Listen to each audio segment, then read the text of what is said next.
Students అంతా ర్యాలీకి రావాలా, ర్యాలీ కూడా రావాలి.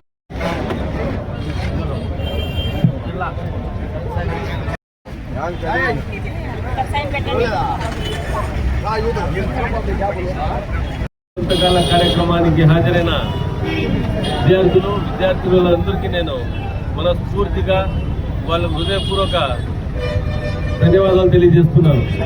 జగన్మోహన్ రెడ్డి గారు మా ప్రియతమ నేత, మాజీ ముఖ్యమంత్రి వర్యులు. ఆయన ముఖ్యమంత్రిగా ఉన్నప్పుడు ఏదైతే 17 మెడికల్ కాలేజీలు విద్యార్థుల కొరకు వాళ్ళ జీవితాలు బాగుపడాలి, అలాగే ఈ రాష్ట్ర ప్రజలకు నాణ్యమైన వైద్యం అందించాలంటే చౌకగా ఈ మెడికల్ కాలేజీల్లో అడ్మిషన్స్ దొరకాలి. దాని తర్వాత వాళ్ళు డాక్టర్లు అయ్యి అదే ఆలోచనతో వాళ్ళు డాక్టర్లు అయిన తర్వాత మంచి సర్వీస్ చేస్తారనే భావనతో ఆయన 17 మెడికల్ కాలేజీలు శాంక్షన్ చేసి దాంట్లో 7 మెడికల్ కాలేజీలు పూర్తి చేయడం, మిగతా 10 మెడికల్ కాలేజీలు అండర్ కన్స్ట్రక్షన్.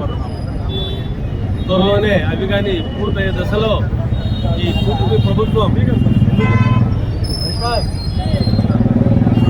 బడా బాబులకు అప్పచెప్పే ఆలోచనలు ఏమి ఆల్రెడీ వాళ్ళు పీపీపీ ద్వారా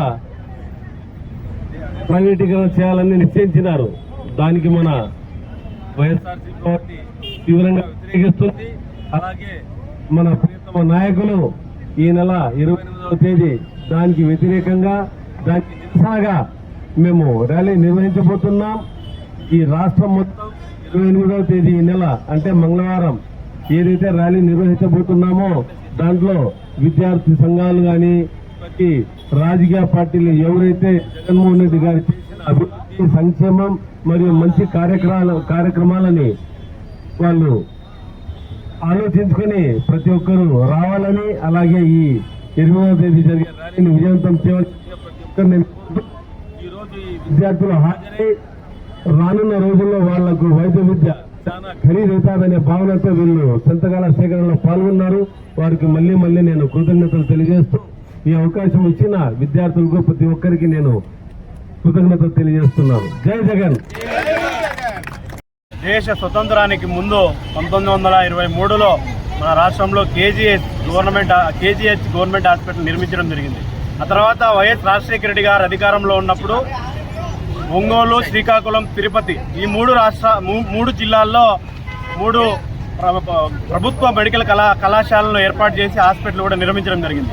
ఆ తర్వాత ఏ ముఖ్యమంత్రి సీఎంగా ఉన్నప్పుడు కూడా ఏ ముఖ్యమంత్రి మన రాష్ట్రంలో ప్రభుత్వ వైద్య కళాశాలలు కానీ ఏర్పాటు చేసిన దాఖలాలు జగన్మోహన్ రెడ్డి గారు పేదల బడుగు బలహీన వర్గాలకు ఆశాజ్యోతి అయినటువంటి జగన్మోహన్ రెడ్డి గారు పేదల వర్గాలను ఆలోచించి ప్రతి జిల్లాకి ఒక మెడికల్ కళాశాల ఏర్పాటు చేస్తే ఆ జిల్లాల్లో ఉన్నటువంటి పేద వర్గాలు ప్రభుత్వ వైద్యశాలకు పోయి చూపించుకుంటారు అనే ఆలోచనతో జగన్మోహన్ రెడ్డి గారు 17 మెడికల్ కళాశాలలు తీసుకురావడం జరిగింది. దాదాపు 2023లో కళాశాలలు మన రాష్ట్రానికి తీసుకొస్తే 2 ఏళ్ల కాలంలో 2 ఏళ్ల కరోనా పోతే 2 ఏళ్ల కాలంలో 7 మెడికల్ కళాశాలలు పూర్తి చేయడం జరిగింది. 5 మెడికల్ కళాశాలలో ఆల్రెడీ అడ్మిషన్లు జరుగుతున్నాయి. పీజీ అడ్మిషన్లు కూడా రీసెంట్గా 3 రోజుల క్రితం ఎన్ఎంసీ కేంద్ర ప్రభుత్వం ద్వారా ఏర్పాటు చేయడం జరిగింది. అదేవిధంగా 2 మెడికల్ కళాశాలలు పులివిందుల, అదేవిధంగా పాడేరుకు సంబంధించి ఇప్పుడున్నటువంటి చంద్రబాబు నాయుడు గారు ఆ 2 కళాశాలలు పూర్తి అయిపోయిన వాటిని ఓపెన్ చేయకోకుండా ఆ యొక్క ఏదైతే పెండింగ్ 5% పన్నులు ఉన్నాయో అడ్మిషన్లు కూడా ఇవ్వద్దని చెప్పి లెటర్ రాసి ఈరోజు ఓపెన్ చేయాల్సినటువంటి మెడికల్ కళాశాలను మూర్చివేసే ప్రయత్నంలో చంద్రబాబు నాయుడు గారు ముందుకు రావడం జరిగింది. అదే పద్ధతిలోనే కార్పొరేట్ కొమ్ము కాయడానికి పీపీపీ పద్ధతిని అంటే పబ్లిక్ ప్రైవేట్ భాగస్వామ్యంతో ఈ యొక్క పీపీపీ విధానం ద్వారా హాస్పిటల్స్ నడిపిస్తామని చెప్పి గొప్పలు చెప్తా ఉన్నారు. ఇది పబ్లిక్ ప్రైవేట్ కాదండి, పూర్తిగా కార్పొరేట్ పద్ధతిలో ఈ యొక్క వైద్య కళాశాలను నడిపి వైద్యాన్ని ప్రజలకు దూరం చేయాలన్న ఆలోచనతో చంద్రబాబు నాయుడు గారు ముందుకు రావడం జరిగింది. ఆయన జగన్మోహన్ రెడ్డి గారు అధికారంలో ఉన్నప్పుడు ఈ రాష్ట్రం నాశనం అయిపోయింది, సింగపూర్కి తరలి వెళ్తా ఉన్నారు అని చెప్పి ప్రజలను రెచ్చగొట్టడం జరిగింది. అదే ఆయన చెప్పిన మాట ఈ రోజు చంద్రబాబు గారు అధికారంలోకి వచ్చిన తర్వాత నిజంగానే సింగపూర్ను చేస్తా ఉన్నారు. ప్రైవేట్ కార్పొరేట్ వ్యక్తులకి ఊడిగం చేయడానికి, అదానీలకు ఊడిగం చేయడానికి ఈ రోజు ఈ యొక్క పీపీపీ విధానం ద్వారా మెడికల్ కళాశాలను పూర్తిగా ప్రైవేటీకరణ చేస్తా ఉన్నారు. ప్రైవేటీకరణ అంటే ఈరోజు ప్రభుత్వ కళాశాలలో ABC 3 కేటగిరీలుగా విభజించి ఏ కేటగిరీలో సీటు వస్తే 5 లక్షలు, బి కేటగిరీలో సీటు వస్తే 15 లక్షలు, సి కేటగిరీలో సీటు వస్తే 35 లక్షల ద్వారా ST, SC, BC మైనారిటీ విద్యార్థులకు సీటు వస్తే వాళ్ళు చదువుకునే అవకాశం ఉంది. అదే ప్రైవేట్ కళాశాలలో సీటు వస్తే ఈరోజు 2 కోట్ల రూపాయలు చెల్లించి ఈరోజు వైద్య విద్యను అభ్యసించే పరిస్థితి ఉంది.